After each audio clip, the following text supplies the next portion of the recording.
So I got off the elevator on the 5th floor. I always did that, that's where I worked, and it was strange. There was no noise, it was eerie. It was almost ghost-like. It was quiet.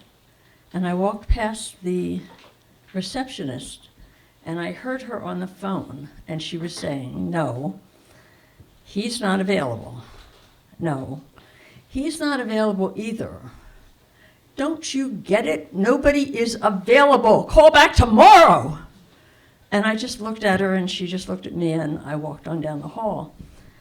Now, I was at the far end of a very long hallway, and as I walked down the hallway, I realized that the doors were open and there was somebody in each room. There was either a lawyer or a paralegal or another investigator like me. But everybody was just sitting there, kind of mesmerized, sort of staring into space or with their eyes closed, like in a yoga trance. And they saw me and I saw them, but we didn't nod, we didn't say hello, we didn't do anything. You see, we had all been working on this case together. None of us had a day off for 21 days because we learned 21 days before a man was supposed to be executed that he was our new client. And we had 21 days to do what we could to stop an execution. So I was one of 2 investigators on the job. And every day for 21 days, it was the same as, Sunday was like Monday, it was like Wednesday. It didn't matter because you had to work. So we got up in the morning, the 2 of us, the 2 investigators, and we left before dark, it was light, and drove down the border of Delaware, 90 miles, so that we could do interviews and review evidence and look at the crime scene and do research and then do it all again and again and again, and then drive home when it was still dark and start again the next day. And there was this wonderful team of people because we didn't even know this man existed 22 days ago, but 21 days ago we were given the job. And people volunteered. This was an amazing group of people. There were attorneys, there were paralegals, there were other investigators who did the work in the office. And every day we drove down there and we did the work. And sometimes people didn't want to know about it and they didn't want to remember it. I was part of a team called the Federal Defender Capital Habeas Unit. That's what we did.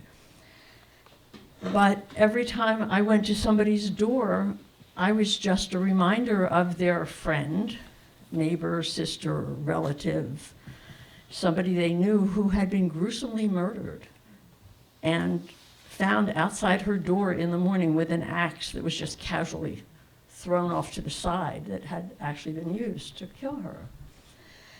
And we represented this man who was on death row. Now, I don't know if he was guilty. Personally, from what I found, I don't think he was guilty. I think it was his co-defendant who was out and about and free and nobody was bothering him, but we had this job to do. And every night we would go back, and for the 90-mile ride, I would be on my cell phone communicating with people in the office who were still working at 9, 10, 11 o'clock at night. And I would tell them what I found that day or what I didn't find that day, because sometimes we didn't find anything. And then it was the 21st day. And we all knew at 12:01 that we had failed because Bobby was executed.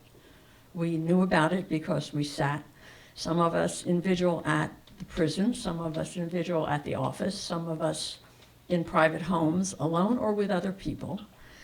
And so the shock was there because this was the next morning. It was the 22nd day, and we had failed. And I walked down the office hallway to my office, and that's what I saw. Now, around lunchtime, I left, not to eat. I couldn't eat. I don't think I could ever eat again. But I went for a walk. And when I came back, I got off the elevator on the 5th floor, as I usually did. And it was almost like morning on a normal day. I started to hear sounds in the hallway. I could hear the tapping of computer keyboard in the distance. I could hear paper printers printing out paper.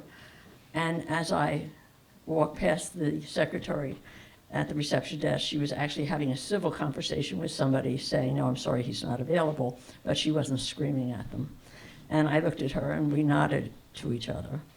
And I think I was numb. I think we were all numb. But I walked down the hallway and I saw people, and now we acknowledged each other and we nodded, and I realized that they were doing exactly what I was going to do.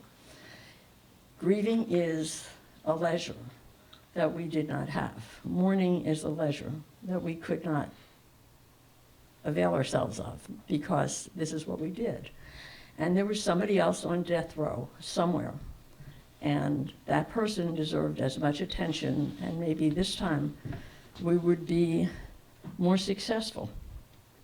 Now, I have walked several people off of death row, but they were the successes. And I have also, unfortunately, been in that situation more than one time. But everyone deserves a chance, and that's what we had to do. And it was a new day, and we had to start again. Thank you.